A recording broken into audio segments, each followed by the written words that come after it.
Good morning again, Coffee Chat. Friend Steve here with a few words on what I feel is what is important about self-knowledge. When I say self-knowledge, I mean the knowledge about our individual selves.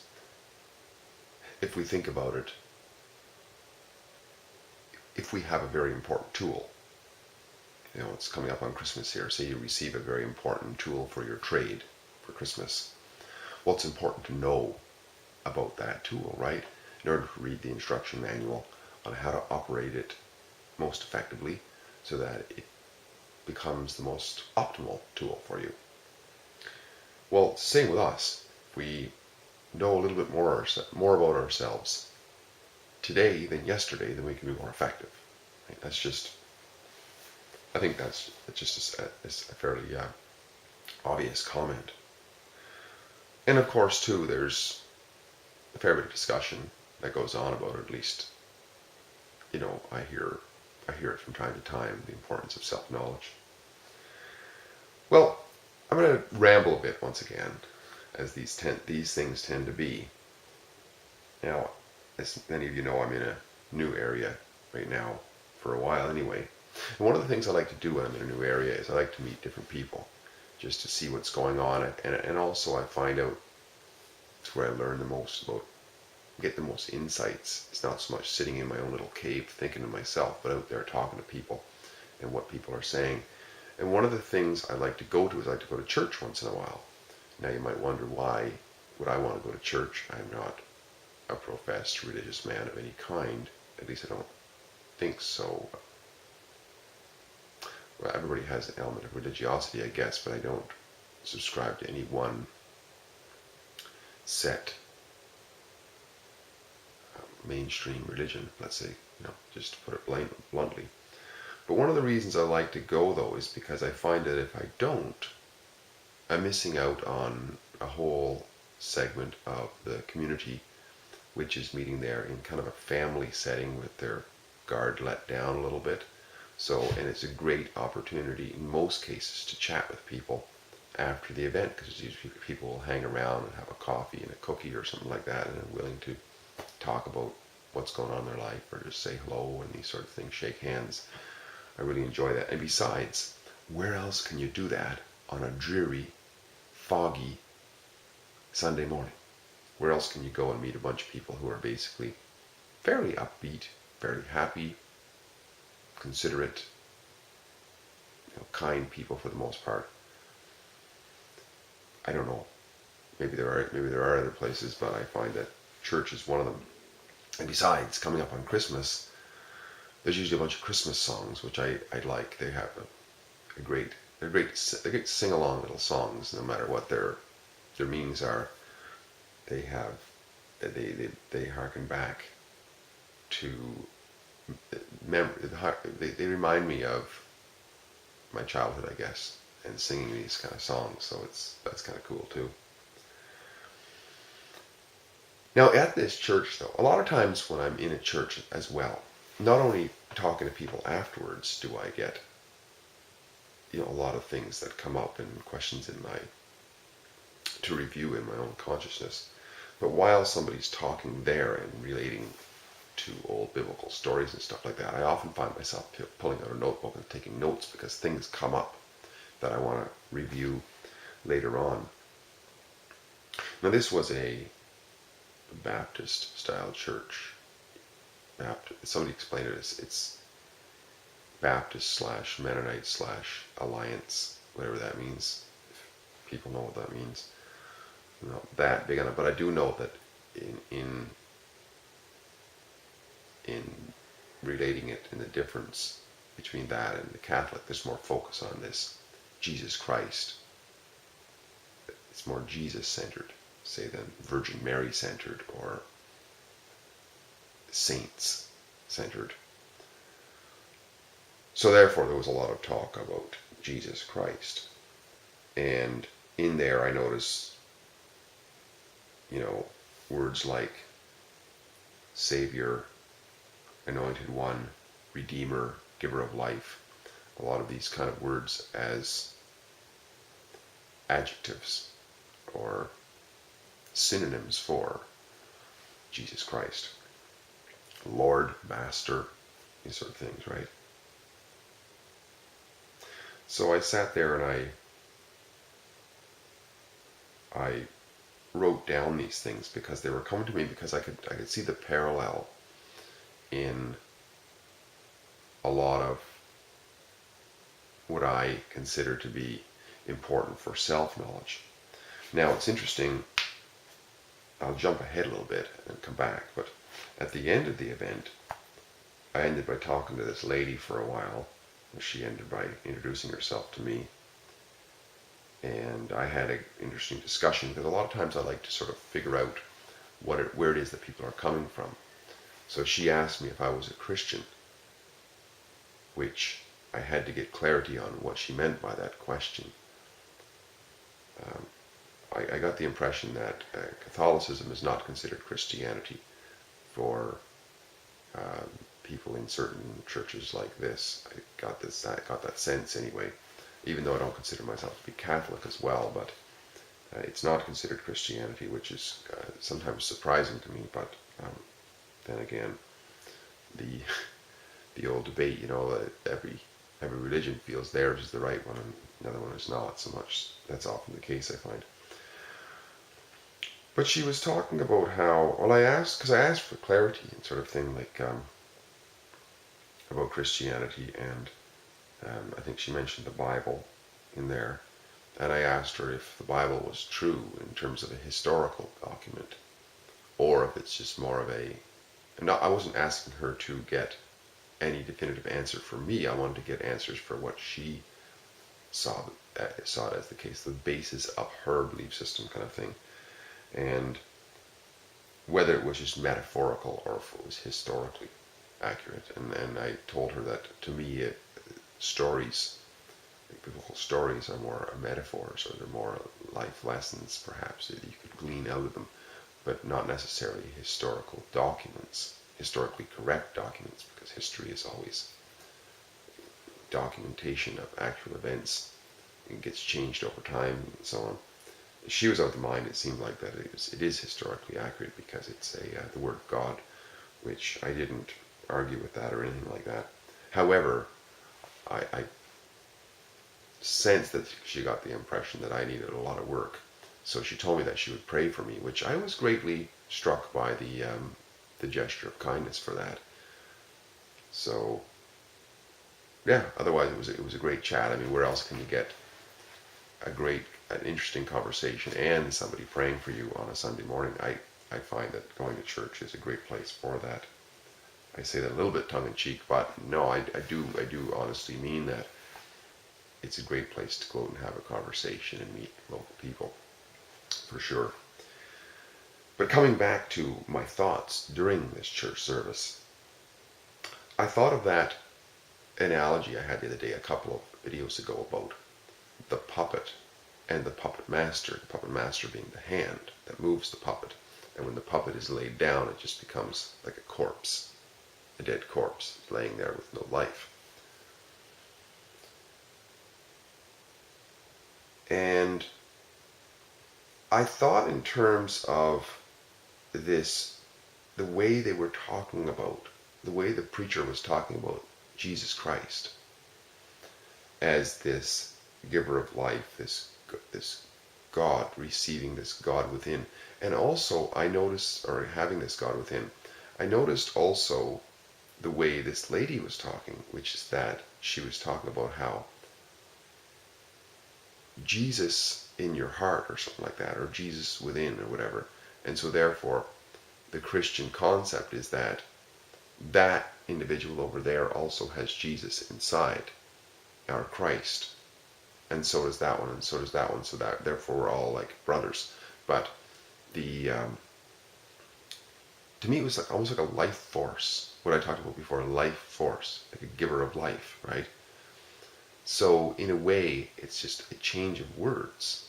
I mean, this is kind of heretical, changing words for people who are very much dogmatic in the words. But nevertheless, it was the way it was coming across, and the way this guy was talking. It sounded very similar. So that's what I mean by by listening to messages and not being too particular on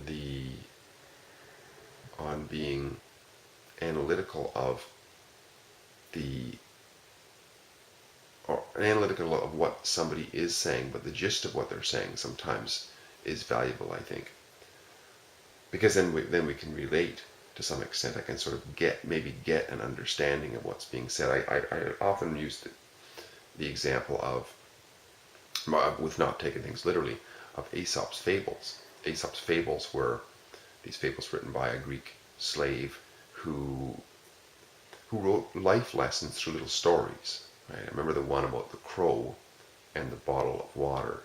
The crow couldn't reach the water, so he took little rocks and dropped it in the water until the water raised, then he could drink the water. So when I read that story, it was interesting, and I remember as a kid even, and I remember whoever read it to me when I was really young explained to me that it's an example of how we can use our ingenuity to figure things out. So it wasn't so much that it was also a story about a crow, but not intended to be real. It was a fantastical or fantasy story about a crow doing this, but meant to be a life lesson. So this is how I was seeing this at this point, was this story about Jesus as this life force within, animating. And I noticed how they praised and had great reverence for and great gratitude for this giver of life. And that was interesting too, because, and think of it in terms of gratitude. If you imagine the puppet, if the puppet was to become in itself, while it was animated at least, if it was be able to become somewhat conscious of the hand within it, and if it had any enjoyment of its life, or the possibility for its life, it would be very grateful for that hand, because without the hand, it wouldn't be able to experience anything. So this is the sense, maybe, at times, how we can take older stories and learn something about even our individual experience of life, in what would be the purpose, the deeper purpose of gratitude. The deeper purpose of gratitude could be that there is a giver of life, or a life force within us at every moment. And that the only reason that we can get to experience anything, even our trials and tribulations, and learn from them, is that we have this life force. Because without it, we're just, all of a sudden, we're just a dead corpse. The corpse can't do anything. So that was an interesting one. And the next thing that I thought was interesting too was this concept of I. Because the word Jesus is an interesting word. Okay, it's a very interesting word.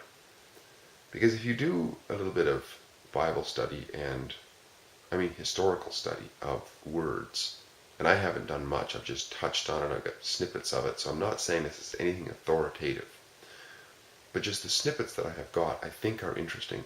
And what I say would be certainly heretical for some people, but nevertheless, if you're open-minded, just have a quick look at it.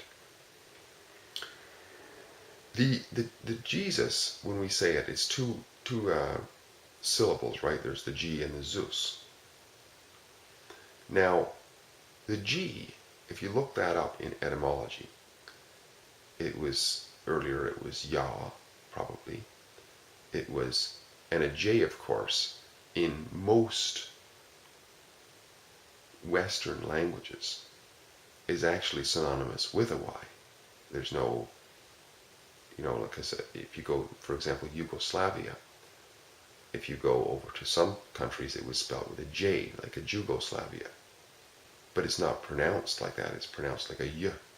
So whether it's a J or a Y, it doesn't really matter if you go back far enough. It's coming from the same. And the I of that Y sound is the origin of I. And in fact, the letter I, or the word I even, probably the letter I actually, the Y and the I are very similar. So if you go back far enough to the Latin roots, and one of the Latin roots we can see, I'm not sure exactly what it is in Latin, but if you look at the French Latin derivative of I, it's je. They pronounce it je, but it's spelled the same as the G in Jesus. So there's the I in there, right? And if you look at the French, if you look at am, it's Zeus with an I added. It's S-U-I-S. So it would be J-Suis, but they pronounce it Je suis, but that's what it is. If you just take the I out, you have Jesus. That's interesting, isn't it? Now, before you get to thinking that I'm talking about us or I being Jesus, just hang on a second here, because remember this is about deeper self-knowledge. The puppet, not the puppet, not the puppet, but the puppet master.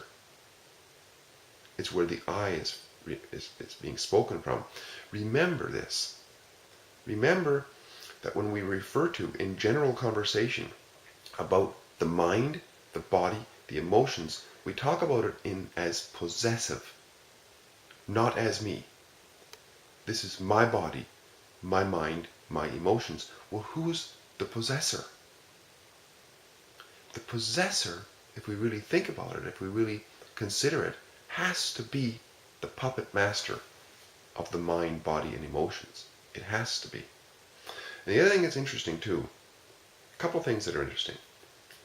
We don't know who is the master for sure. If we don't know ourselves. This is why self-knowledge is so important, because if we don't know the instruction books of the tool or of the operating system, we have to find out. So we constantly learn, but we never know, because the depths of self, the depths of what controls us and what operates us is unfathomable to us. So it's very deep. And therefore, because it's unknown, I think, this is just speculation on my part, but I think the reason why I is spelled with a capital, number one, I'll address that, is spelled as a capital. No other proper pronouns are spelled with a capital, except when they're in reference to God. He, in reference to God. You, ye, your, all those things in reference to God have a capital H, Y, whatever. I is a capital. Why does it have a capital? I don't know. But it would make sense is that it is a proper, on a high level proper with a capital P pronoun. That's the correct terminology I'm using. The other thing that's interesting is, why does it not have a consonant with it? Why is it a single letter and a vowel at that? See, a vowel is not a word. Typically in history, words were consonants. Conson, I'm not sure if this is accurate, but with sound. Conson, con means like chili. Con carne is chili with carne, right? In the Latin roots, with meat. Chili, the chili bean, chili, I think, with meat. Consonant must be with sound, because the old words, as language was being developed, it was sharp sounds, and those were your sounds, your consonants. So the vowels were basically just accents on the consonant, if you will, and the connectors of the consonant. You look at some early languages, they didn't even bother using vowels. They would just use consonants, and and in a lot of words you could take out the vowels and still read it. But this is without a consonance, without a sound. So it's unknowable in a way. It's unknowable in terms of sound. It's just an expression. We make a sound out of it. But I think it's symbolic that when you only have a vowel, there is no sound. It's the great unknown. The great unknown is speaking, if you will, without sound, but just is known. This may seem a little bit rambling, but I think it is important because it's important that we learn more about ourselves. But it's important that we can learn about ourselves in any setting, from any message. And it might come across to others, for sure, what we're learning as completely insane, as some of what I talk about certainly does, I'm sure. But if it means something to us, and we learn something about ourselves, and we realize how to live life on a more stable, sensible, what makes sense level, that's got to affect the quality of our life experience. I know for me, every time that something like this happens and it's an aha moment, I go, wow, that's amazing. I just learned something about myself, and it sort of, in that moment, increases the quality of my life experience.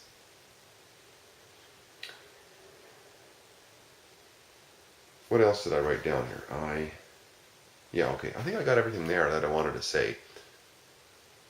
Self-knowledge, then, I would say, is important to continue to learn the operating system, learn about the operating system, that operating powers or what have you that control us, and get more and more in touch with them, and also develop like a gratitude for this life force. I'm calling it life force at this point because, for a very simple explanation and the graphical aspect of it, of the puppet, if we are mind, emotion, body as a puppet, capabilities there, once the life force is there, then when we realize that life force, we're not actually consciously, I get up in the morning, my heart is still beating, so something's beating it. And some people will say, well, it's all biology and it's all just, okay, fair enough, but it's still a life force. I don't really care what people explain it as. If I can learn from it, great. But I find that I even learn from, superstitious stories, because there are some parallels in there, and they're valuable, because deep down, people have been trying to explain these mysteries for the longest time and make a little bit of sense of it, because we are very, very complex beings. And if we go around through life without any sort of an operating manual, then we have to glean from what we experience and who we interact with and whatnot, to learn a little bit about others, for sure, but to learn mostly about how to be most effective in our lives. And finally, no, I am not saying that I am God or anybody else is God. I'm just saying the observation is extremely interesting in how we address ourselves. I. What is I? Why is it a capital letter? Why does it, when people talk about words like Jesus, why does it look like other words that say I am? What does the word Christ mean? That's a topic for another time. A lot of people think that these old texts were written as historical documents, for sure. And a lot of people think that names like Jesus and Christ were names like we name today. We get, Brittany McDonald or something. I mean, they were just, they don't really have any substantial meaning to the people other than the sound or whatever it is that people will pick out of a book to give to their kid. But in these old texts, if you look back deep enough, these words have meanings to them. deep meanings to them. And they are not, and they show up, these words show up in other ancient texts. I'll give you an example before I ramble too far. The word Christ and the word Krishna, as far as I know, are related words. In fact, one time I was talking to a Hindu who was somewhat learned into the Gita and whatnot, and also a bit of Western theology. And I said to her, I said, it's interesting how the word Krishna and the word Christ sound very similar. They're both Krisht or Chris. And she made the comment like it was almost like an obvious. Well, of course, because Christ is the Western or Greek version of Krishna. I mean, that's why it sounds the same. And I thought that was interesting, because these things follow through. And studying back into there, Krishna means something. I'm not exactly sure at this point, but if you look back far enough, it's just an interesting study. I think it's interesting because a lot of people who've come before us, there's an old saying, we stand on the shoulders of giants. And even though a lot of superstition creeps in on top of a lot of what has been learned, deep down there is source information which we don't really have to completely invent. So much of what we put together in terms of understanding ourselves, so much of it is based on what other people have learned about themselves. So when we read things and we hear things, it's not as though we just have to absorb it as the truth immediately, but there's like these clicks that go on because, yeah, I experienced that within myself. That makes sort of sense. And then we can run it through our reason, we can run it through our examples, we can run it through our lives. And it begins to come together to make sense. More and more things begin to make sense about ourselves. And of course, the more we learn about how little we know, in fact, it even seems that we know less at times, but at least it's a quest for something that is valuable, which is finding out and following the natural tendency to be curious within ourselves. And when we never let that go, that tendency to be curious about ourselves and whatever, our quality of life remains. We kind of remain youthful in a way, in our approach to life. Everything becomes this great mystery to be learned. The whole world becomes our school. It's a beautiful thing. And there's something that can be learned at every turn, through every conversation, through every book, through every discussion, through every dream. I think it's wonderful, and I'm glad I have the opportunity to chat with you in some way. All the best. Have a great day. My name is Steve. I'll talk to you later. Bye for now.